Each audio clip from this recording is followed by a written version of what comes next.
ouvrons notre Bible au livre de 2 Chroniques 12. 2 Chroniques 12. Pouvoir contre l'esprit dévoreur. Pouvoir contre l'esprit dévoreur. 2 Chroniques 12, versets 1 à 16, correspondant à 2 Rois 14, versets 25 à 28. Roboam, abandonnant Yahweh, est puni. Verset 1. Le terme, je cite, tous les anciens, fin de citation, tous les anciens d'Israël se réfèrent au royaume méridional de Juda. À ce stade, beaucoup de fidèles du royaume du Nord ont migré vers le Sud. Donc, ceci est une référence à tout ce qui reste dans le royaume royaume de Juda. Gardez toujours à l'esprit que ces écritures ont été rédigées pour décrire ces événements plusieurs années, des siècles d'ailleurs, après leur arrivée.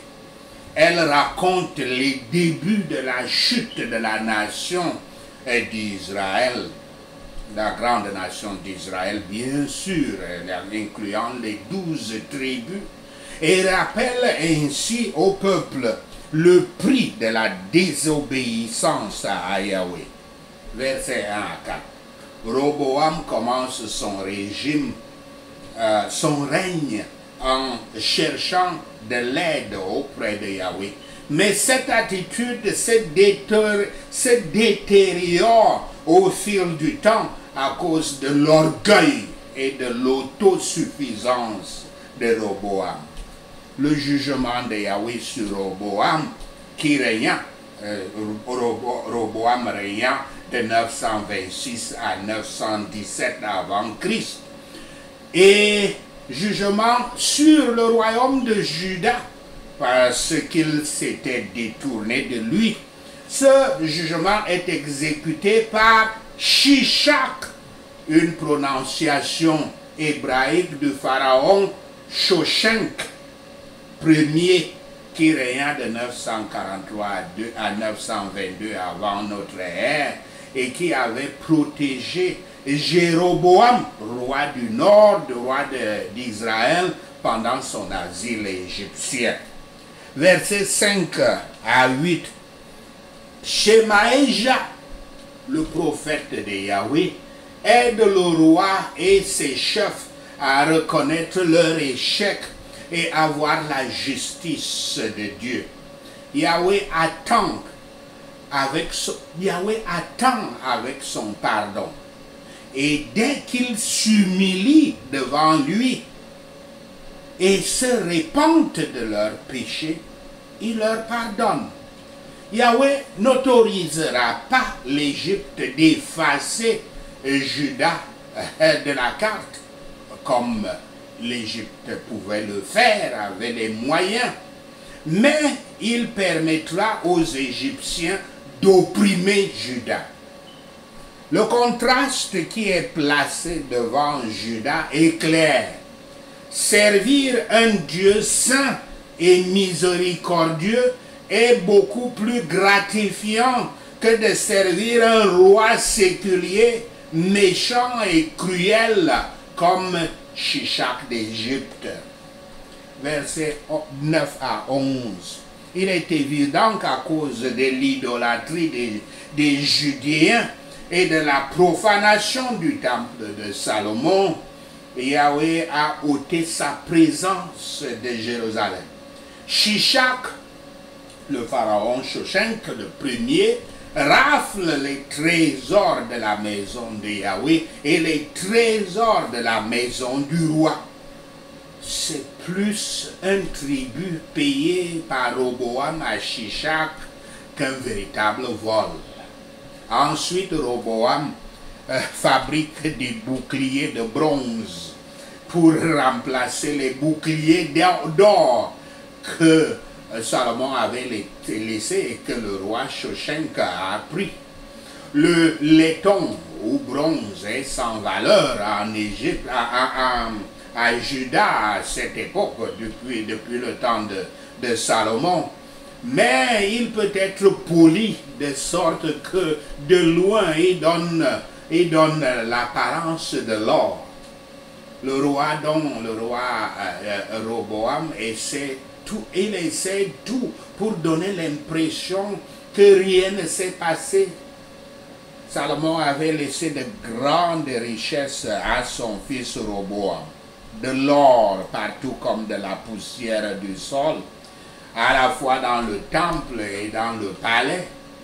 Après seulement 5 ans, cette richesse a largement disparu.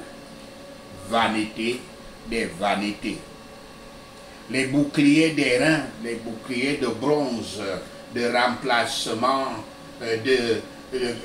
fabriqués par Roboam, peignent une image parfaite du déclin sous les jours de Roboam, du déclin du royaume de Juda.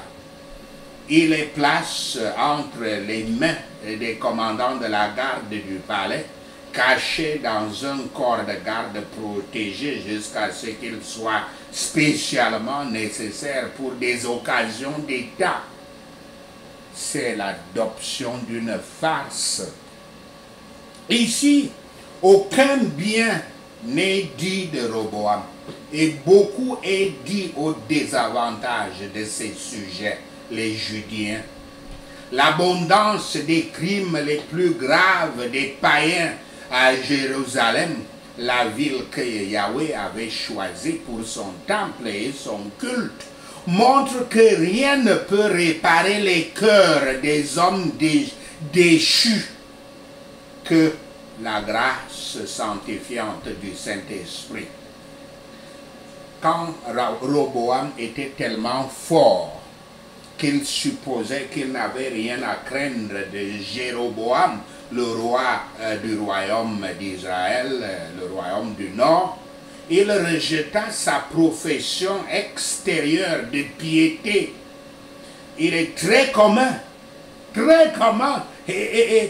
mais très lamentable que les hommes qui, dans la détresse ou le danger, ou près de la mort, semblent beaucoup engagés dans la recherche et le service de Yahweh, et écartent toutefois, quand ils reçoivent, écartent la foi toutefois qu'ils puissent avoir dès qu'ils reçoivent une délivrance miséricordieuse. Je m'adresse à vous, parce que ça arrive tout le temps. Vous allez voir les gens qui prient des prières de guerre et qu'une tombe et meurt. Les ennemis tombent et meurent. Ils font des jeûnes et des vigiles, des neuvaines et tout comme ça. Mais quand Dieu les délivre de là et les établit dans la prospérité, ils sont les premiers à oublier Dieu. Et c'est ce qui se passe avec Roboam. Ne soyez pas comme cela, ne soyez pas comme Salomon. Dès que Dieu vous établit, vous l'abandonnez, puisque vous risquez de perdre tout, y compris subir la destruction. Yahweh amena rapidement des troubles sur Juda, afin d'éveiller le peuple à la repentance, avant que leur cœur ne soit endurci. Ainsi, il nous revient, lorsque nous sommes sous les reproches de la providence, de justifier Dieu et de nous juger nous-mêmes. Si nous avons humilié nos cœurs sous des providences humiliantes, ne croyez pas que les providences, c'est seulement de bon côté où on vous établit dans le bonheur. Dieu utilise des providences humiliantes qui sont là pour vous aider à être meilleur devant ses yeux. Donc, si nous avons humilié nos cœurs sous des providences, des providences humiliantes, l'affliction a, dans ce cas-là, fait son travail, fait son œuvre. Elle doit être donc enlevée. Dieu va enlever donc la souffrance et ou la propriété de cette œuvre, il peut la modifier. Plus le service de Yahweh est comparé à d'autres services, plus il paraîtra raisonnable et facile. Les lois de la tempérance sont-elles difficiles? Parfois, les gens trouvent que être tempéré est difficile. Les effets de l'intempérance de l'autre côté, vous verrez qu'ils seront beaucoup plus difficiles, plus difficiles à supporter. Le service de Yahweh est la liberté parfaite. Le service de nos convoitises est l'esclavage complet. Prenez tout simplement l'alcool, prenez tout simplement les drogues, et vous verrez que quand vous entrez au service, et même la nourriture et toutes les choses de la chair, vous vous rendrez que dès que vous commencez à entrer dans ces services-là et à les privilégier dans votre vie, vous devenez dépendant. Une dépendance, une addiction qui est un esclavage très dangereux. Donc le service de Yahweh, c'est la liberté parfaite. Le service de nos convoitises est l'esclavage complet. C'est ce que signifie le fait de servir soit Yahweh, soit Shikshak dans cette écriture. Roboam n'a jamais été correctement fixé dans sa foi. Il n'a jamais rejeté Yahweh. Pourtant, il n'a pas engagé son cœur à chercher le Seigneur. Voyez quelle est sa faute ici. Voici sa faute. Il n'avait pas servi Yahweh parce qu'il n'avait pas cherché Yahweh. Il n'avait pas prié comme Salomon, son père, pour avoir la sagesse et la grâce. Il n'avait pas consulté la parole de Dieu, ne l'avait pas cherché la parole de Dieu comme pour la considérer comme son oracle, ni suivi ses instructions. Il n'avait rien fait en termes d'adoration de Yahweh parce qu'il n'y avait pas mis son cœur et n'y était jamais parvenu à une résolution stable. Il avait commis le mal parce qu'il n'avait jamais été déterminé à faire le bien. Versets 14 à 16. Parce que le cœur de Roboam n'était pas fixé sur Yahweh, le fruit de sa vie est mauvais. Ce récit du règne de Roboam est beaucoup plus long que celui, le récit dans un roi que nous avons cité. Les documents extra-bibliques, puisqu'ils ne se trouvent pas dans la Bible, énumérés au verset 15, à savoir le livre de Shemaéja, le prophète, et le livre d'Edo, le voyant, le prophète, ce que voyant veut dire prophète dans les Écritures, aurait pu fournir des informations supplémentaires. La mention de ces documents nous rappelle que ces écrivains, qu'on appelait des scribes, étaient des personnes vivantes, les personnes avec une vie réelle en possession des dossiers à conserver et avec un intérêt pour la documentation historique. Sur la grâce sanctifiante du Saint-Esprit, seul nous pouvons compter. Pour cela, prions chaque jour pour nous-mêmes et tous ceux autour de nous. La splendeur de leur temple, le temple de Juda, la pompe de leur sacerdoce et tous les avantages auxquels leur religion était asservie ne pouvaient prévaloir pour les maintenir près de ce temple. Rien de moins que le déversement du Saint-Esprit ne gardera l'Israël de Yahweh, c'est-à-dire les chrétiens, de leur allégeance à lui. Le péché expose, rend pauvre et affaiblit les gens. Shishak, roi d'Égypte, était venu et avait emporté les trésors. Le péché fait pâlir l'or, change l'or le plus fin et le transforme en laiton pour nous montrer que les richesses sont que des vanités. Sachez ceci et le Seigneur Yahweh vous bénira. Prenons ces points de prière. Expliquons ces prières. Prenant référence à Shishak en train de dépouiller les Judéens dans cette écriture, nous allons prier contre les esprits dévoreurs. Des esprits dévoreurs comme des souris dévorant tout ce que vous avez à la maison.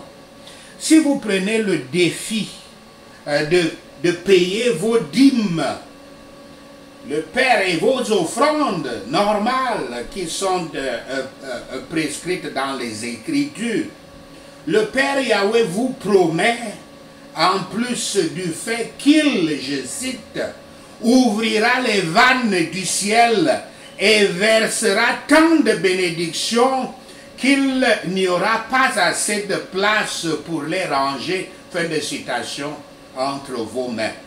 Yahweh dit, je cite, pour vous, je menacerai celui qui dévore, et il ne vous détruira pas les fruits de la terre, et la vigne ne sera pas stérile dans vos campagnes, dit Yahweh des armées, fin de citation.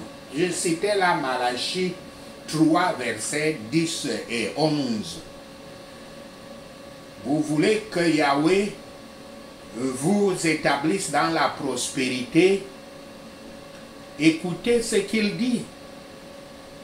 Payez les dîmes pour avancer son œuvre sur terre, l'œuvre de sa parole. Donnez les offrandes dans ses églises, et puis il vous prospérera. Les opérations des esprits dévoreurs, ce sont des démons dévoreurs, se manifestent comme suit: une pauvreté abjecte, une incapacité à rester financièrement la tête au-dessus de l'eau, et un endettement perpétuel. Toute personne sous le contrôle de cet esprit dévoreur souffrira toujours d'une défaillance, des échecs financiers, d'un mauvais timing.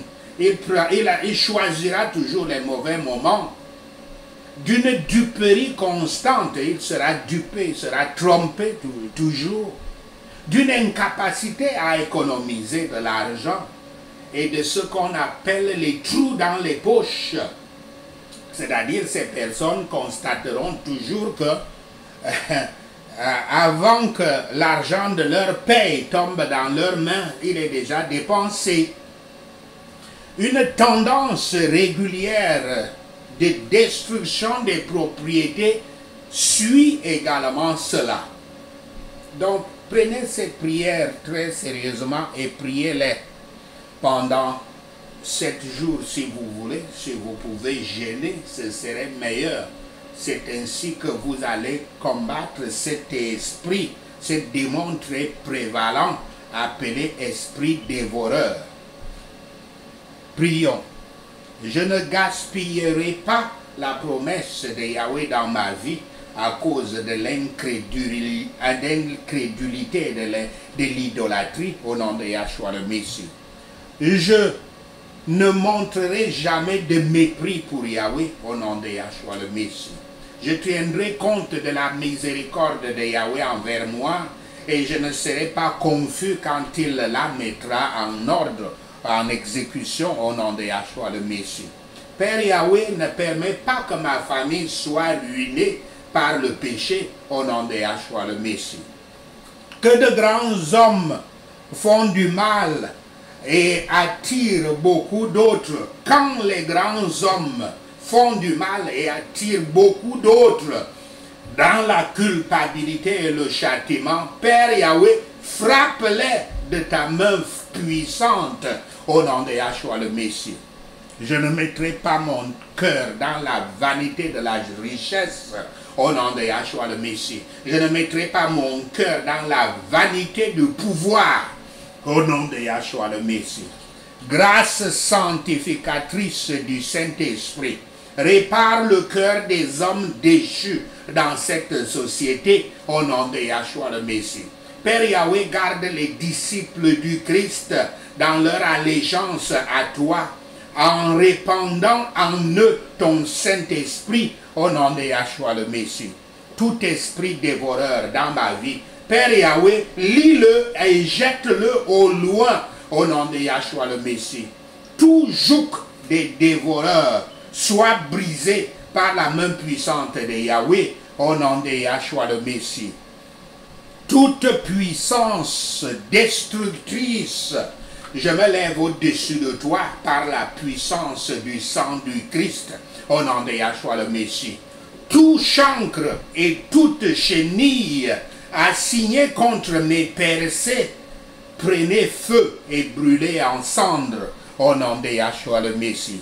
Toi, cette puissance de la pauvreté fondamentale de ma fondation, meurt par la colère de Yahweh au nom de Yahshua le Messie. Ô Dieu, lève-toi et fais disperser tous les ennemis de ma prospérité au nom de Yahshua le Messie. Esprit du Dieu vivant, lève-toi dans ta puissance et arrête tout bourreau des finances au nom de Yahshua le Messie. Tout pouvoir me faisant manger mes dîmes et mes offrandes, lâche ta prise au nom de Yahshua le Messie. Père Yahweh, annonce ta prospérité dans ma vie au nom de Yahshua le Messie.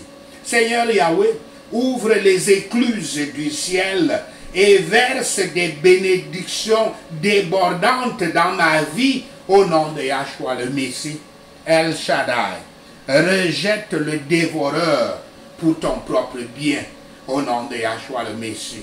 Père Yahweh, lis et expulse de ma vie tous les esprits de échec à la limite des percées, destruction financière, mauvaise gestion, manque de prévoyance, aversion pour Dieu, procrastination, paresse, tragédie, retard, envoûtement, pertes inexplicables, manque de parrainage, échec commercial, manipulation des aides, manipulation des rêves, destruction conjugale, ciel fermé, vol, incantation destructive.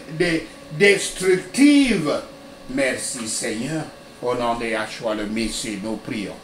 Tous vos tours sataniques, des péchés contre mes progrès, écrase-toi par terre et sois consumé par le feu du Saint-Esprit, au nom de Yahshua le Messie. Toute infirmité dévoreuse d'argent, perds ton emprise par le pouvoir dans le sang du Christ, au nom de Yahshua le Messie. Je me libère du joug du dévoreur, au nom de Yahshua le Messie.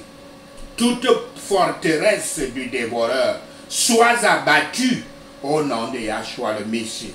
Toute malédiction de la pauvreté, je t'annule par le sang du Christ et je te transforme en prospérité. Merci Seigneur, au nom de Yahshua le Messie, nous prions.